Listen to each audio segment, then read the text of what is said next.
नमस्कार, 20 मिनट 20 खबर में आपका बहुत बहुत स्वागत है। आप सबके साथ मैं हूं प्रियंका राय। अगले 20 मिनट में आपको हम 20 अहम खबरों से रूबरू कराने वाले हैं। तो चलिए शुरू करते हैं 20 मिनट में 20 खबरों का सिलसिला।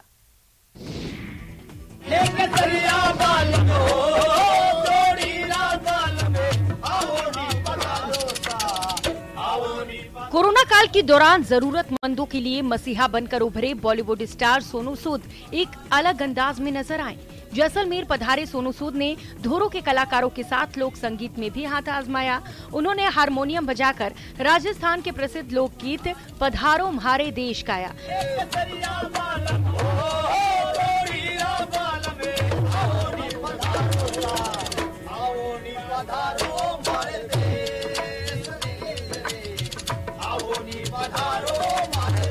इस दौरान उन्होंने लोक कलाकारों को भारत का दिल कहते हुए लोगों से इन्हें प्रमोट करने की अपील की। उन्होंने कलाकारों को कहा कि वे भी उनके साथ ही गाना गाकर भारत घूमना चाहते हैं। दरअसल इन दिनों सोनू सूद जैसलमेर घूमने का पूरा आनंद उठा रहे हैं। जैसलमेर के एक निजी होटल में रुके सोनू सूद लोक कलाकारों को गाते देख खुद को भी नहीं रोक पाए। सलमान खान की दबंग में छेदी सिंह के रोल से मशहूर हुए सोनू सूद एक सिने कलाकार के अलावा सामाजिक क्षेत्र में भी अपने कामों से पहचाने जाते हैं।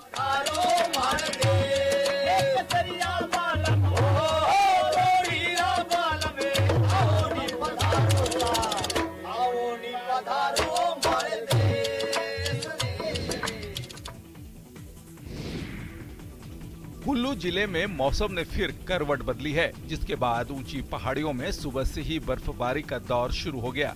अटल टनल रोहतांग के नॉर्थ और साउथ पोर्टर पर भारी बर्फबारी के बाद प्रशासन ने पर्यटकों की सुरक्षा को देखते हुए सोलंग नाला से आगे पर्यटक वाहनों की आवाजाही पर रोक लगा दी है। साथ ही जिला प्रशासन की तरफ से पर्यटकों और स्थानीय लोगों के लिए एडवाइजरी जारी कर दी गई है कि बर्फबारी के मौसम में ऊंचाई वाले पर्यटन स्थलों पर न जाए। कुल्लू के उपायुक्त आशुतोष गर्ग ने कहा कि मौसम विभाग ने 2 दिन तक भारी बर्फबारी की आशंका जाहिर की है और इसको देखते हुए येलो अलर्ट जारी किया गया है, जिसके बाद प्रशासन पूरी तरह से मुस्तैद हो गया है। वहीं स्थानीय लोगों और सैलानियों को पूरी तरह से सावधान रहने की सलाह दी गई है ताकि किसी प्रकार की अनहोनी से बचा जा सके।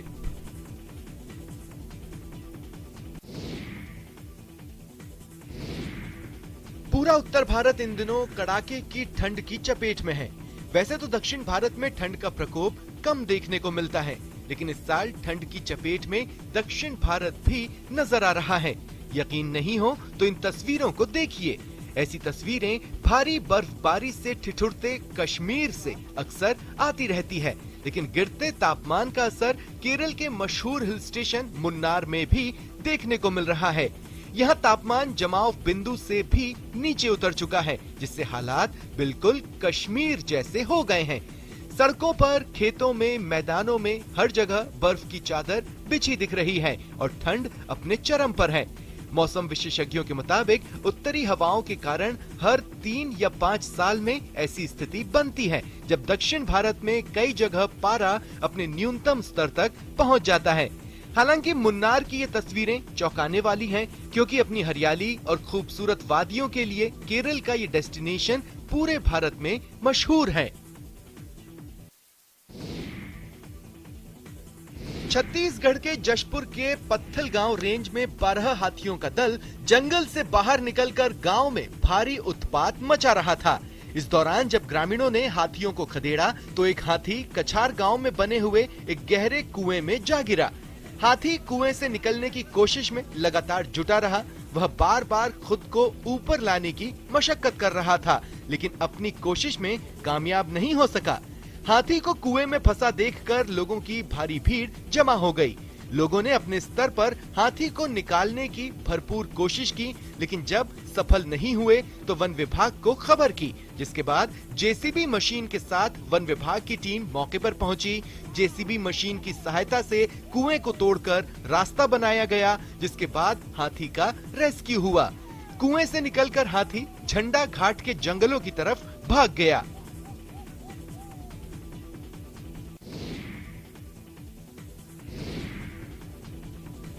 सावधानी हटी दुर्घटना घटी, इसीलिए सड़क पर चलते समय, वाहन चलाते समय पूरी तरह से सावधान रहिए। साथ ही यातायात से जुड़े नियमों का पूरी तरह से पालन कीजिए। इस संदेश के साथ झालावाड़ में सड़क सुरक्षा सप्ताह का आगाज हो गया।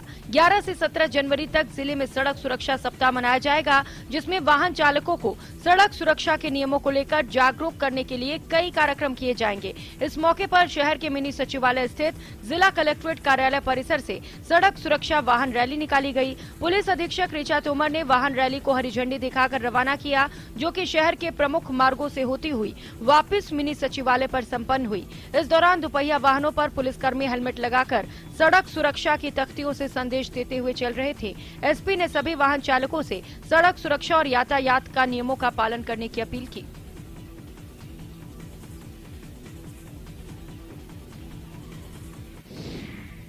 सात दिवसीय प्रदर्शनी का आयोजन सूचना केंद्र में किया जाएगा, जिसमें रोड सेफ्टी के बारे में जानकारी दी जाएगी। उदयपुर में भी राष्ट्रीय सड़क सुरक्षा सप्ताह का आगाज हुआ। 11 से 17 जनवरी तक चलने वाले इस सड़क सुरक्षा सप्ताह में वाहन चालकों को यातायात नियमों से अवगत कराने के लिए गांधीगिरी का रास्ता अपनाया गया।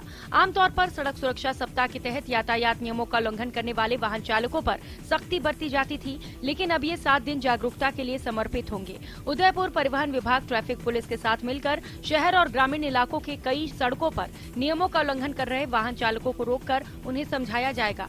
7 दिन तक कई जागरूकता कार्यक्रम भी आयोजित होंगे। मुख्य रूप से शहर में नुक्कड़ नाटक, रैली और प्रदर्शनी के माध्यम से यातायात नियमों के प्रति जागरूकता लाने का प्रयास होगा। कार्यक्रम के उद्घाटन समारोह के दौरान पुलिस और प्रशासन के आला अधिकारी मौजूद रहे, तो वहीं स्कूली बच्चों ने भी सड़क सुरक्षा नियमों से जुड़ी सांस्कृतिक प्रस्तुतियां देकर नियमों की जानकारी आमजन तक पहुंचाने की कोशिश की। जिला परिवहन अधिकारी कल्पना शर्मा ने बताया कि आम जनता में यातायात नियमों के प्रति जागरूकता लाने के लिए सख्ती बरतने के बजाय गांधीगिरी के माध्यम से प्रयास किया जा रहा है। 7 दिन अलग अलग कार्यक्रम है। पुलिस और परिवहन विभाग मिलकर रिफ्लेक्टर टेप लगाए जाएंगे, लोगों को समझाइश की जाएगी और चालान न मना के गांधीगिरी की जाएगी। पुलिस का काम जनता की रक्षा करना है, लेकिन अगर पुलिस ही दबंगई पर उतर आए तो जनता न्याय की गुहार लेकर आखिर किसके पास जाएगी। बक्सर से पुलिस की दबंगई का एक ऐसा ही वीडियो सामने आया है। सोशल मीडिया पर वायरल हो रहे इस वीडियो में दिख रहा है कि पुलिस एक घर में घुसकर लोगों के साथ बदसलूकी कर रही है, घर के सदस्यों पर लाठी भांज रही है। दरअसल बक्सर के चौसा में बन रहे पावर प्लांट में जमीन मुआवजे को लेकर किसानों और पावर प्रोजेक्ट प्रशासन के बीच मामला फंसा हुआ है। किसानों ने मुआवजे की मांग को लेकर पावर प्लांट के गेट पर ताला लगाकर प्रदर्शन किया था, जिसके बाद पुलिस रात में किसानों के घर गई थी और उनके साथ मारपीट और बदसलूकी की। इस पूरे मामले में बक्सर एसपी मनीष कुमार ने बताया कि वीडियो की जांच की जा रही है, जो भी दोषी पाया जाएगा उसके खिलाफ कार्रवाई की जाएगी।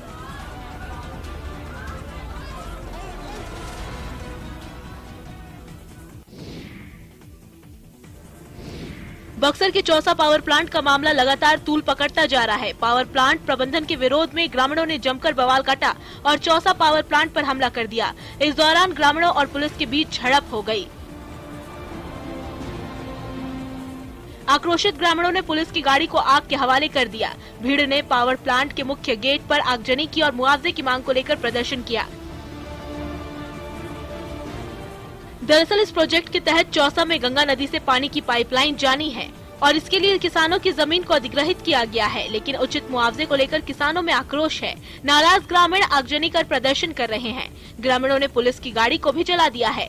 ग्रामीणों ने कल भी चौसा पावर प्लांट के मेन गेट पर ताला जड़ दिया था और मुआवजे की मांग को लेकर काफी हंगामा किया था, जिसके बाद पुलिस ने एक ग्रामीण के घर में घुसकर बदसलूकी की तो मामला और गर्मा गया।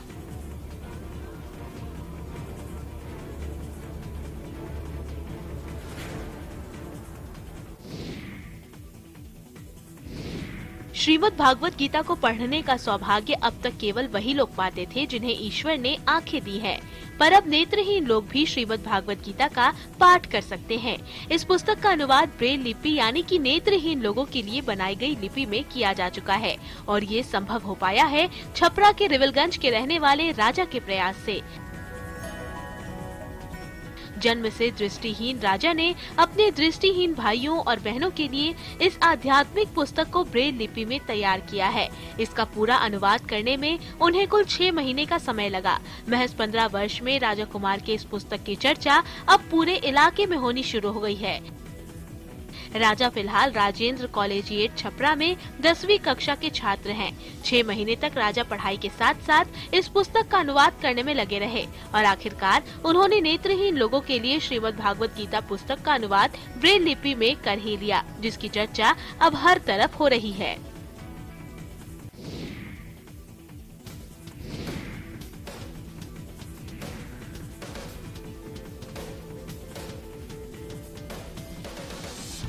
बैलों की ये चाल देखिए, घोड़े की रफ्तार देखिए, दर्शकों का सैलाब उत्साह देखिए। गाड़ी मोटर के जमाने में ऐसी दौड़ आमतौर पर फिल्मों में ही नजर आती है, लेकिन यहाँ ना तो फिल्म चल रही है ना ही फिल्म की शूटिंग।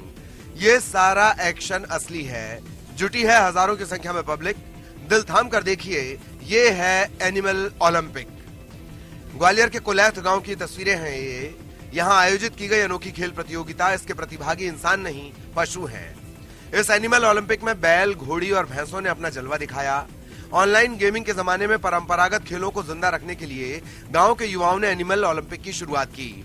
इसमें बैलगाड़ी दौड़, घुड़दौड़, पाड़ा कुश्ती जैसी प्रतियोगिताओं का आयोजन होता है और प्रतियोगिता जीतने वाले पशुओं को हजारों रुपए का इनाम भी मिलता है।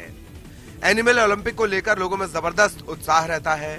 ग्वालियर चंबल के साथ ही प्रदेश के अन्य इलाकों से भी लोग अपने जानवरों को इस प्रतियोगिता में दौड़ाने के लिए लाते हैं। इस प्रतियोगिता में जीतने वाले खुश होकर लौटे और जो पीछे रह गए वो अगली बार पूरी तैयारी के साथ मैदान में जुटेंगे। एनिमल ओलंपिक को लेकर लोगों में जबरदस्त उत्साह है। ऐसी प्रतियोगिताएं अपनी परंपराओं को सहेजने का जरिया भी हैं।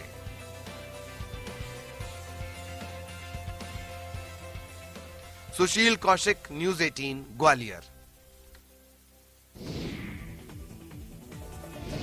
मध्य प्रदेश का जबलपुर राम भक्त हनुमान की भक्ति में लीन दिखा। पहली बार जबलपुर में नर्मदा किनारे 108 संगीतमयी सुंदरकांड का आयोजन किया गया। इस आयोजन में शहर के तमाम साधु संत और राजनीतिक हस्तियां भी मौजूद रहीं। मां नर्मदा की संध्या आरती के बाद हनुमान चालीसा और सुंदरकांड की शुरुआत हुई। ये पहली बार है जब बड़ी एलईडी स्क्रीन और लाइट शो के साथ संगीतमय सुंदरकांड किया गया। इस धार्मिक मेला की साक्षी संस्कारधानी जबलपुर की जनता बनी, जिसने ठंड के बावजूद नर्मदा तट के ग्वारी घाट में रुककर इस संगीतमय सुंदरकांड के धार्मिक आयोजन का आनंद उठाया। सुंदरकांड के आयोजन का मुख्य उद्देश्य धर्म के प्रति आस्था प्रकट करने और अंधविश्वास से लोगों का रुझान हटाने के मकसद से किया गया था। 108 सुंदरकांड आयोजन के उपलक्ष्य में संत समाज द्वारा ये चौथा आयोजन संस्कारधानी जबलपुर में संपन्न कराया गया।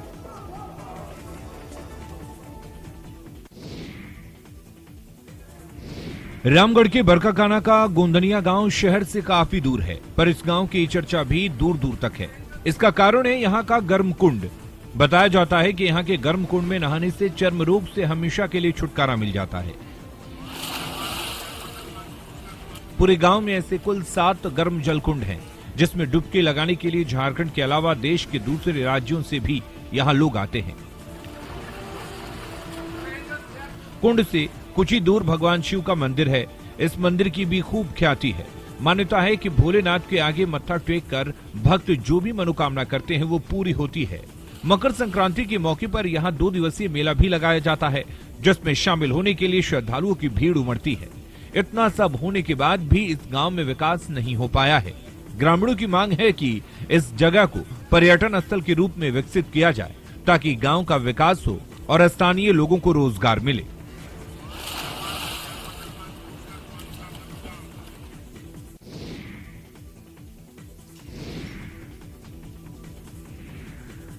लोहे को पिघलाकर हथियार का आकार दे रहे हुनरमंद कारीगरों की ये तस्वीर झारखंड के भेंडरा गांव की है, जो बोकारो जिला मुख्यालय से लगभग 38 किलोमीटर दूर नावाडीह प्रखंड की गिरिडीह और धनबाद जिले की सीमा पर स्थित है। जंगलों के बीच 3 ओर से जमुनिया नदी से घिरे इस गांव में लोहे को आकार देने का काम किया जाता है। यहाँ लोहे के हथियार और घरेलू उपयोग में आने वाले सामान बनाए जाते हैं। कहा जाता है कि शेरशाह सूरी ने अपनी सेना के लिए हथियार बनाने के लिए हुनरमंद लोगों के लिए इस गांव को बसाया था।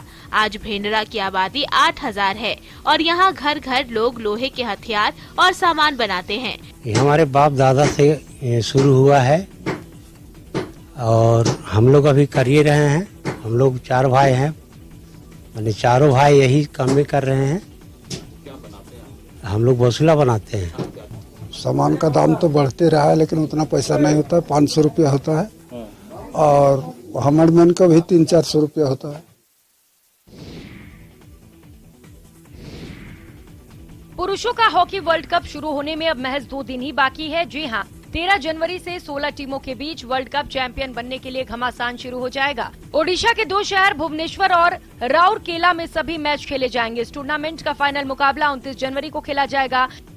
इस बीच भारत के हॉकी प्रेमियों के बीच इस टूर्नामेंट को लेकर भारी उत्साह देखा जा रहा है। लोगों को उम्मीद है कि इस बार भारतीय टीम चैंपियन जरूर बनेगी। ओडिशा की राजधानी भुवनेश्वर में Kalinga institute of social science के 30,000 छात्राओं ने भी भारतीय हॉकी टीम को शुभकामनाएं दी। इसके लिए इंस्टीट्यूट में एक खास कार्यक्रम का आयोजन किया गया। इस दौरान छात्राओं ने रंग बिरंगी रंगोलियां भी बनाई। छात्राओं ने हॉकी स्टिक और हॉकी बॉल की रंगोलियां बनाकर उन्हें दियों से रोशन किया। साथ ही साथ हॉकी स्टिक के लिए भारतीय हॉकी टीम को चीयर्स भी किया। यहाँ धर्म जाति का द्वेष नहीं है, भेदभाव का लेश नहीं है। जी हां, जम्मू कश्मीर के राजौरी में हजरत सैयद रसूल शाह का 5 दिवसीय वार्षिक उर्स संपन्न हो गया। नंगाबाजी साहिब के नाम से मशहूर ये उर्स जिले के कालाकोट के गांव ब्रावी में संपन्न हुआ। इस 65वें सालाना उर्स में देश भर के सभी धर्मों और जाति के लोग शामिल हुए। जनाब नंगाबाजी साहिब का उर्स मुबारक उनके पोते और जम्मू कश्मीर के एक अत्यंत प्रतिष्ठित सूफी संत सैयद मुजफ्फर हुसैन शाह के निवास पर प्रतिवर्ष मनाया जाता है, जो अपने अनुयायियों के बीच ब्रावी कलाकोट के बाजी साहब के रूप में लोकप्रिय हैं। समापन दिवस पर उर्स मुबारक कुरान शरीफ की तिलावत, नमाज और नात का आयोजन किया गया। इस अवसर पर जम्मू कश्मीर और देश में अमन चैन के लिए विशेष प्रार्थना की गई। उर्स के दौरान श्रद्धालुओं के लिए निःशुल्क लंगर का आयोजन किया गया। स्वर्गीय सूफी संत हजरत नंगाबाजी साहिब एक पवित्र और आध्यात्मिक व्यक्तित्व थे, जो मूल रूप से कश्मीर के बांदीपोरा जिले के मलंगम गांव के रहने वाले थे।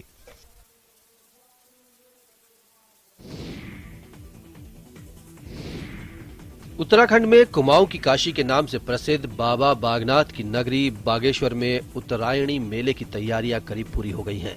मेले को लेकर इस पौराणिक शहर को दुल्हन की तरह सजाया गया है। कोरोना दौर के बाद उत्तरायणी मेले को काफी भव्यता के साथ मनाए जाने की तैयारी है। बागेश्वर का उत्तरायणी मेला पूरे उत्तराखंड में प्रसिद्ध है। इतिहासकारों के अनुसार उत्तरायणी मेले की शुरुआत चंदवंशीय राजाओं के शासन काल में हुई। धीरे धीरे धार्मिक और सांस्कृतिक रूप से समृद्ध ये मेला व्यापारिक गतिविधियों का भी प्रमुख केंद्र बन गया। मेले में इस साल पर्यटकों को नया अनुभव कराने की तैयारी जोर शोर से चल रही है। दंगल, महादीपदान और लेजर लाइट जैसे कार्यक्रम उत्तरायणी मेले की भव्यता में 4 चांद लगाएंगे। बता दें कि 14 जनवरी को रात में 3:02 पर सूर्य मकर राशि में प्रवेश करेंगे। उस दिन से ही सूर्य उच्च भाव में स्थित होकर उत्तरायण होते हैं।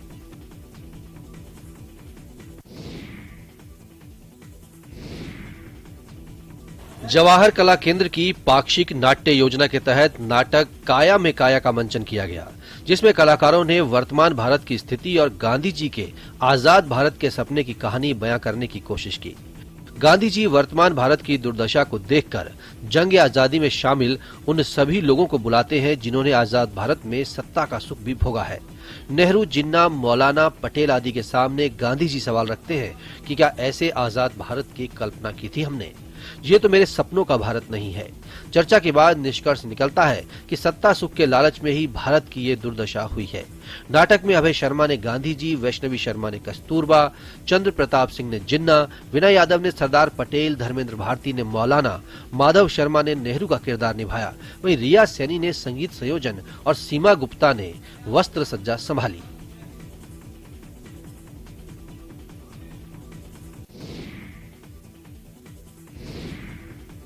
भारतीय फिल्म जगत के लिए 10 जनवरी मंगलवार का दिन उस समय ऐतिहासिक बन गया जब एस राजामौली की फिल्म RRR ने अमेरिका में चल रहे गोल्डन ग्लोब अवार्ड्स में बड़ी उपलब्धि हासिल की। फिल्म के गाने नाटू नाटू ने बेस्ट ओरिजिनल सॉन्ग अवार्ड जीता। RRR ऑस्कर की रेस में भी शामिल है। वहां भी film best original song category में नॉमिनेट हुई है। RRR के अलावा छेल्लो शो बेस्ट इंटरनेशनल कैटेगरी में शॉर्टलिस्ट हुई है।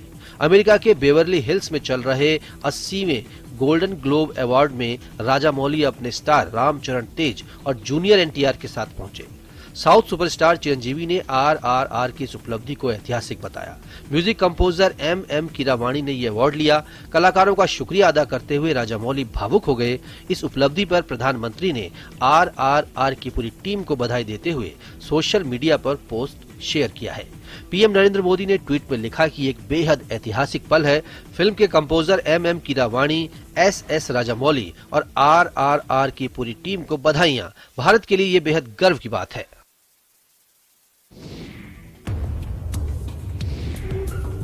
मांडू उत्सव की तीसरी सांझ जाने माने बॉलीवुड सिंगर मामे खान के नाम रही। कला प्रेमियों के दिलों पर राज करने वाले मामे खान ने अपने मधुर सुरों का जलवा बिखेरा। उन्होंने फिल्मी गीतों के साथ राजस्थानी सूफी गीतों से महफिल को सजा दिया। दर्शकों से खचाखच भरे दीर्घा में बैठे कला प्रेमियों ने खूब आनंद उठाया। आंचल सचान और दीक्षा सोनवलकर ने नृत्य की आकर्षक प्रस्तुति दी। वहीं मांडू के उभरते कलाकार कृष्णा मालीवाड़ ने आदिवासी संस्कृति के विभिन्न पक्षों से रूबरू कराया। बॉलीवुड सिंगर मामे खान को सुनने उनके प्रशंसक और चाहने वाले दूर दूर से मांडू उत्सव में पहुंचे थे।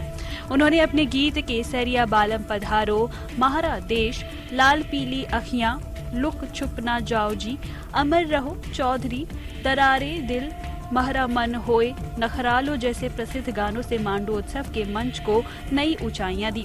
उन्होंने मंच से श्री कृष्ण गोविंद हरे मुरारी, हे नाथ नारायण वासुदेव भजन गाकर हिंदुस्तान की गंगा जमुनी संस्कृति का उदाहरण पेश किया।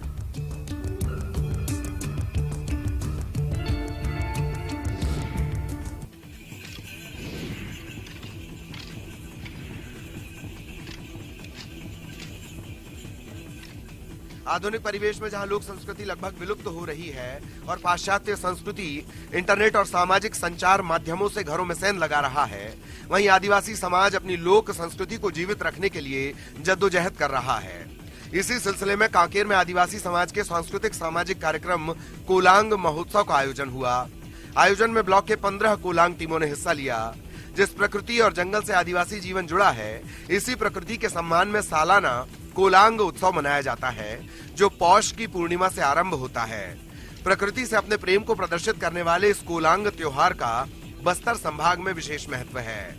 कोलांग एक प्रकार का प्रकृति के बखान का गान है। इसे प्रकृति गान भी कहा जाता है। इसमें दल का नेतृत्व करने वाले पाट गुरुओं द्वारा गाया जाता है। इन पाट गुरुओं का भी इस कोलांग दल में विशेष स्थान होता है। जैसे इन गुरुओं के भोजन करने के उपरांत ही दल के बाकी सदस्य भोजन ग्रहण करते हैं। गांव के युवाओं की टोली अपने गांव से दूसरे गांव कोलांग नाचने जाती है, जो 3, 5 और 7 दिनों के लिए होता है। गांव से कोलांग में जाने वाले युवाओं का ग्रामीणों द्वारा विशेष सम्मान किया जाता है।